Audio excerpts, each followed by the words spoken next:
Kompas TV Prime. Sebelum kita lanjutkan lagi perbincangan, kita akan simak informasi berikut ini. Ini adalah hasil negosiasi tarif Indonesia dan Amerika Serikat. Yang pertama ada peningkatan impor komoditas dari Amerika Serikat, komoditas energi, LPG, minyak mentah dan gasolin, kemudian produk agrikultur, gandum, kedelai, dan bungkil kedelai. Yang kedua, fasilitasi perizinan perusahaan Amerika Serikat di Indonesia. Jadi selain kemudahan perizinan, Indonesia akan membuka opsi menyalurkan insentif untuk perusahaan-perusahaan Amerika Serikat. Yang ketiga, kerjasama sektor mineral.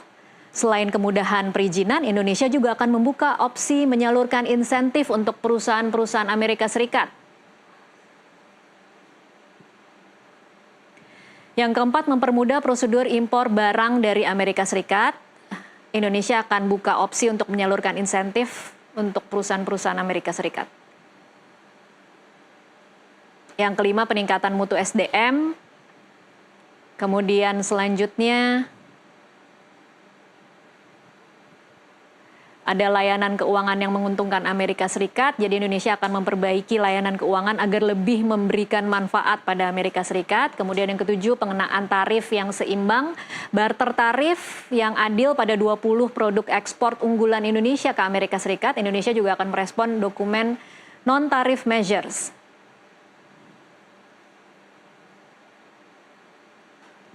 Selanjutnya yang kedelapan, perbaikan regulasi TKDN. Akan amandemen peraturan mengenai tingkat komponen dalam negeri, inovasi dan insentifnya juga nanti akan dibahas. Kemudian ada deregulasi perdagangan, pembentukan tim Satgas deregulasi, tidak hanya eksklusif untuk Amerika Serikat tetapi berbagai perjanjian termasuk IEU, SIPA, Indonesia European Union Comprehensive Partnership Agreement.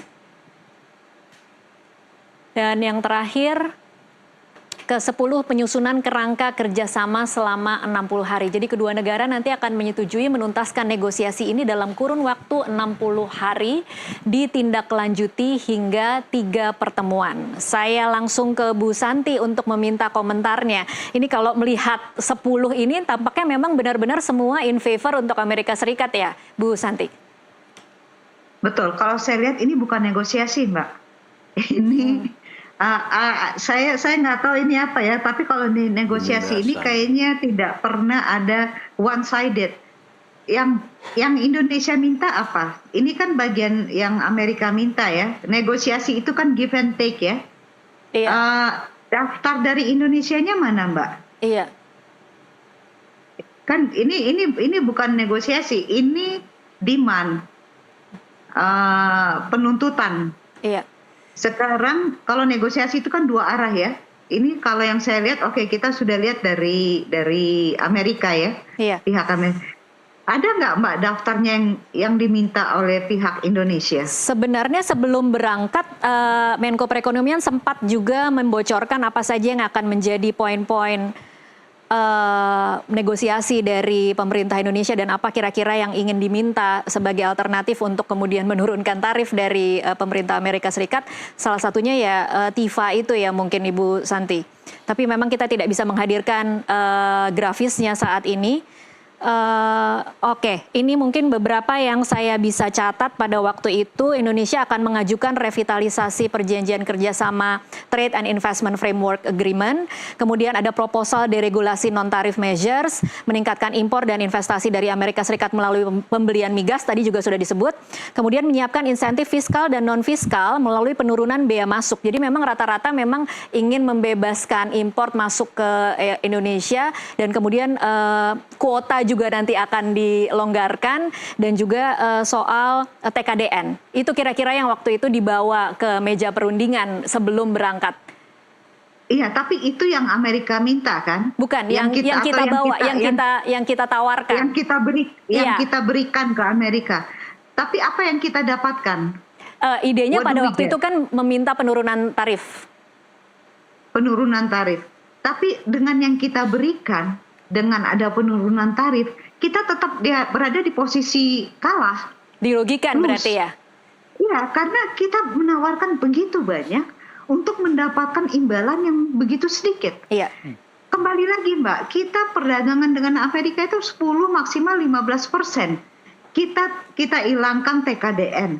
Kita kalau misalkan semua yang Amerika minta itu sudah dampaknya saja itu bisa sampai 40%, sampai lebih dari 40%. Nah, di sini apakah ada tim analis dari pemerintah yang sudah melakukan cost benefit analysis antara apa yang Amerika minta, apa yang Indonesia bisa berikan, dan cost benefitnya itu seperti apa? Apakah sudah ada dokumen itu? Oke. Belum ada. Itu yang nah, ini yang kita kan punya banyak ahli-ahli ya di Indonesia gitu ya. Nah, melakukan ini sebenarnya dalam 1 minggu juga bisa. Kalau kita kerjasama dengan semua asosiasi, kita minta data-data, kita coba proses data-data itu, kita melakukan cost benefit. Sebenarnya 1 minggu juga bisa. Tapi kalau saya lihat sebenarnya tidak boleh berangkat sebelum memegang dokumen ini, karena dokumen ini akan menjadi sebuah panduan di mana how much can we give, to what extent, and what can we get, gitu. Kalau saya lihat itu yang dibawa ke sana itu is what can we give. Kita dengan imbal balik kita mendapatkan penurunan tarif, which is cost benefitnya mana? Gitu. Mungkin pemerintah benar bahwa dengan dia memberikan begitu banyak, tarif diturunkan, Indonesia untung. Tapi kan harus ada pembuktiannya, harus ada studinya, harus ada analisanya kan. Nah, itu mana dokumen itu? Oke, baik. Tapi kalau Anda sendiri berarti Bu Santi, posisi Anda seperti apa sebenarnya seharusnya pemerintah dalam proses 60 hari ke depan bernegosiasi dengan Amerika Serikat? Jangan dulu bernegosiasi, bikin dulu cost benefit analysisnya, bikin beberapa skenario 1, 2, 3. Kumpulkan expert, jangan kumpulkan orang itu lagi, karena saya lihat di beberapa meeting dia lagi orang itu yang ini. Kan pemerintah ingin mendapatkan opini yang luas kan. Kalau ingin mendapatkan opini yang luas, dibuka seluas-luasnya, jangan hanya orang yang sama lagi yang diundang. Pertama, kedua, tolong bikin task force yang bisa membuat skenario 1, 2, dan 3 seperti apa. Kalau kita kasih semuanya dengan tarif diturunkan, apakah kita dirugikan, apa kita diuntungkan? Skenario 2, kalau kita cuma kasih sedikit, setengahnya, terus kita diturunkan tarif sekian, apakah kita dirugikan, apa diuntungkan? Marilah kita duduk, panggillah semua ahli-ahli itu, expert itu untuk melakukan analisa ini. Kalau sudah ada pengertian yang dalam mengenai analisa ini, ayo baru kita berangkat, baru kita negosiasi, seperti itu Mbak. Oke, Bu Santi, tapi kalau hitung-hitungan Anda, bisakah kita seberani itu? Saya rasa di sini bukan soal berani apa enggak. Kenapa kita nggak berani? Kita negara punya identitas sendiri kok. It's not about berani apa enggak. Ini mengenai doing the right things or not. Apakah are we doing the right things or are we just not doing the right thing? Satu. Kedua, apakah kita melakukan ini untuk kepentingan seluruh rakyat Indonesia atau kita melakukan ini untuk kepentingan beberapa kelompok? Now that's another question. Are we acting on behalf of the people or are we acting on behalf of something else? Pertanyaan yang sangat menarik untuk dibahas. Saya ke Mas Retma mungkin memberikan komentarnya. Apakah memang pemerintah Indonesia dengan segala hitung-hitungannya bisa kemudian seperti yang dikatakan Ibu Santi bahwa kita bisa menghitung apa kira-kira untung ruginya ketika sedang bernegosiasi sebelum kemudian mengiyakan apa yang jadi permintaan Amerika Serikat? Iya, itu memang hitung-hitungannya juga bukan hal yang sulit gitu ya. Karena kan kita kan udah pasti ekspor ke sana berapa gitu ya. Kita bisa import dari sana berapa. Tinggal ya hitung-hitung aja, kalau 1 poin ini kita kasih, kita dapat penurunan tarif berapa gitu. Karena sebetulnya target mereka kan gampang. Target mereka kalau menurut saya sih jangan lebih banyak, jangan dulu masuk ke wilayah politik ya. Karena target mereka clear, dia pengen nurunin defisit perdagangan. Nah, kalau defisit perdagangan misalkan tadi poin 1 mau beli banyak migas, gasolin, minyak dari Amerika. Itu kan domain pemerintah. Pemerintah bisa import berapa banyak nambah. Kalau pemerintah bisa import dari sana, berapa defisit yang berkurang. Itu satu poin. Poin kedua terkait dengan tadi yang poin kedua buah-buahan, soybean, Gandum, jagung, kedelai, gandum, kedelai gitu. Kalau di kami bisa kapas gitu ya. Kalau itu, tapi itu kan bukan yang beli bukan pemerintah, yang beli kan swasta. Oke, kalau swasta, gimana caranya swasta mau beli dari Amerika Serikat gitu? Apa ada insentif atau misalkan kalau ada insentif pun kalau kayak tekstil misalkan harus beli kapas dari Amerika Serikat, tapi sekarang barang pasar dalam negerinya dipenuhi oleh barang-barang impor, tetap aja meskipun dikasih insentif dia nggak akan beli banyak kapas lagi dari Amerika Serikat. Jadi ini hal yang bisa dihitung. Jadi kalau sudah bisa dihitung, baru kita bisa bikin rilis kebijakan. Oke, kita mau beli gasolin, minyak sekian. Oh, pemerintah domain komitmen kontrak selesai. Poin kedua yang tadi barang-barang agriculture supaya industri dalam negerinya mau beli dari Amerika Serikat, kita kasih kebijakan A, B, C. Kalau 2 poin itu sudah bisa ngambil 18 miliar sudah bisa ditutupi, ya ngapain juga kita sibuk-sibuk yang lain kan? Sampai buka TKDN, sampai membuka kuota gitu kan, yang nanti akan menambah masalah baru gitu ya. Saya kira memang tinggal 2 per poin saja yang kita bisa, itu sangat-sangat gampang dihitung itu. Kalau Anda membacanya saat ini yang jadi kekhawatiran pemerintah apa sih? Kan seolah-olah memang ada yang ingin sangat dilindungi nih.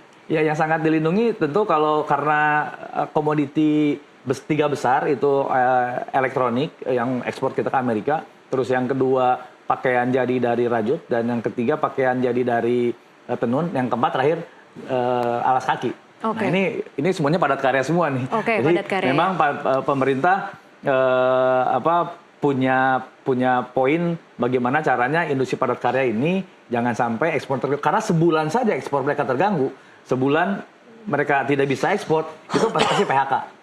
Pasti PHK akan banyak ini. Jadi ini sebenarnya hanya menyelamatkan gelombang PHK besar. Ini hanya menyelamatkan gelombang PHK besar, tapi ya itu tadi jangan sampai kita jor-joran. Kita mau menyelamatkan yang 4 komoditas ekspor, tahu-tahu kita buka semuanya, ya semuanya nanti bakal masuk. Jadi jangan sampai kita mau menyelamatkan 1,2 juta orang, nanti 3 juta orang, 5 juta orang yang malah kena PHK gitu kalau kita jor-joran. Itu yang juga mungkin harusnya masuk dalam cost and benefit ketika menghitung gitu ya, untung rugi apa yang akan terjadi ketika melakukan kebijakan baru. Pak Hasbi, kalau Anda sendiri melihatnya soal, mungkin saya ingin ke Pak Hasbi soal perlindungan hak cipta ya. Kita kan sebenarnya pemerintah itu sudah tidak kurang-kurang ya usahanya, tetapi memang tampaknya memang belum bisa melindungi bagaimana seseorang mempunyai hak cipta di Indonesia itu tidak dilindungi. Bukan tidak dilindungi, tetapi mungkin dia kemudian tidak bisa mempunyai itu solid untuk dia sendiri. Selalu akan ada orang-orang yang mengcopy, dan itu sepertinya memang dianggap sebagai sesuatu yang lazim terjadi di Indonesia. Itu bukan hanya orang-orang lokal, tetapi juga barang-barang luar juga terjadi di Indonesia. Harus seperti apa sebenarnya pemerintah meyakinkan di bagian hak cipta ini, sehingga kemudian Amerika bisa teryakinkan bahwa kita memang melindungi haki? Nah begini Mbak, pelindungan hak cipta itu memang pemerintah kita secara aturan hukum itu sudah bagus. Secara aturan hukum? Secara aturan hukum, dan sudah mencukupi dan sudah bagus menurut saya. Nah, pemerintah kita ini memang harus ada beberapa hal itu yang mesti dirapikan, gerakan action ke bawahnya ini. Memang kalau kita lihat hal seperti itu memang dilema juga. Hak cipta ini di Indonesia ini kan deliknya aduan, bukan pemerintah yang mencari di mana ini kesalahan, di mana tidak. Deliknya aduan, mau tidak mau pasal undang-undangnya harus dirubah dulu. Nah, tidak ada masalah seperti itu. Menurut saya hukumnya sudah bagus. Nah, cuma pemerintah ini paling tidak aparat penegak hukumnya, pemerintahnya ini bagaimana turun ke bawah, turun ke masyarakat. Merapikan hal seperti ini. Lagi-lagi kembali ke penegakan hukum. Yang memang saat ini banyak sekali catatannya. Ketika orang kemudian ingin melakukan delik aduan pun dia harus membayar banyak sekali ketika sedang masuk ke pengadilan ya Pak. Jadi apa kira-kira tindakan real dari pemerintah yang bisa kemudian konkret membenahi ini? Pemerintah secara hukum sudah bagus, mental Pak. Mental penegak hukumnya, mental di masyarakatnya. Memang pemerintah kita juga tidak bisa ya misalnya berapa banyak pengusaha menengah ke bawah yang mereka menjiplak misalnya. Iya. Menjiplak tas bermerek, dijiplak. Itu di ETC semuanya seperti itu kok. Iya. Di Mangga Dua apalagi hampir semuanya. Nah kalau ini pemerintah bersitegas membersihkan semua ini, berapa banyak pengangguran? Iya. Seperti itu. Yang dialami pemerintah kita ini dilema, Mbak. Oke. Begitu juga yang dihadapi oleh penegak hukum. Oke, terakhir saya ke Bu Santi lagi. Bu Santi, ini kan kita ada waktu 60 hari. Bagaimana kira-kira kisi-kisi untuk pemerintah agar tidak terjebak untuk mengikuti dikte dari Amerika Serikat, tetapi juga bisa kemudian bernegosiasi dan mendapatkan hasil yang diinginkan? Mungkin ada 3 langkah ya. Pertama, kita lakukan cost benefit analysis itu. Siapkan 3 skenario. Karena tanpa skenario itu kita tidak bisa negosiasi. Atau kita we don't know what to discuss. Satu. Kedua, kalau memang permintaannya terlalu banyak dan itu memang merugikan Indonesia, saya merasa kita coba pakai diplomasi. Karena kalau negosiasi gagal, biasanya kita coba dengan diplomasi. Diplomasi itu seperti apa, Bu Santi? Diplomasi misalkan ya kurang lebih membahas memberikan non-tangible benefit. Misalkan mendukung agenda Amerika jika terjadi geopolitical tension atau memperlihatkan sebuah persahabatan membawa ranah ini di luar perdagangan. Kan masih ada non-tariff barrier yang lainnya kan? Gitu. Jangan-jangan ini memang sudah dilakukan ya Bu Santi, termasuk keinginan untuk menampung 1.000 pengungsi Gaza misalnya, itu adalah bagian dari diplomasi kah? Bisa itu. Tapi kan itu Gaza itu sebelum Trump mengumumkan kalau nggak salah tarif ini kan? Itu termasuk gitu. yang dibawa oleh Menlu ketika menegosiasikan tarif ini. Betul, tapi ada non-tarif barrier lainnya juga yang bisa kita tawarkan. Jadi ini tidak harus selalu, jadi jangan yang non-tangible. Kalau memang semuanya gagal, everything else fails, saya justru melihat ini kesempatan. Dan ini blessing untuk Indonesia. Karena apa? Kalau memang semua ini gagal, ya kalau satu pintu tertutup ya banyak ada pintu lagi lain yang bisa kita buka kan. Baik, kalau memang Amerika bisa bilang make America great again, kita bisa bilang kita make Indonesia strong again. Dan ini kesempatan jelas gitu untuk melakukan itu. Baik, Bu Santi, kalau Anda bicara seperti itu, pertanyaan saya selanjutnya adalah sepadankah kemudian kita menanggung gelombang PHK besar-besaran ketika memang itu jawabannya? Ini adalah pil pahit yang kita harus telan untuk sembuh. Kalau seorang sakit, ya dia harus minum obat pahit, baru dia bisa sembuh. Mungkin ini kesempatannya, dan pada saat kita sembuh, mungkin ini dapat pelajaran yang saya bilang blessing in disguise gitu. Mungkin ini sebuah pelajaran juga untuk kami supaya kami bisa bangkit lebih kuat lagi, kita bisa bangkit lebih kuat lagi gitu. Kita akan lihat bagaimana atau seperti apa tindakan pemerintah Republik Indonesia dalam bernegosiasi ke depan. Apakah akan didikte oleh pemerintah Amerika Serikat atau justru ini menjadi momen seperti yang Bu Santi katakan, ini momen yang kemudian bisa membuat Indonesia great again. Terima kasih Bu Santi untuk waktunya, dan Pak Hasbi, Mas Redmi, terima kasih untuk waktunya bersama kami NTV Prime. Dan pemirsa, tetaplah bersama NTV Prime, kami masih akan kembali dengan informasi lainnya sesaat lagi.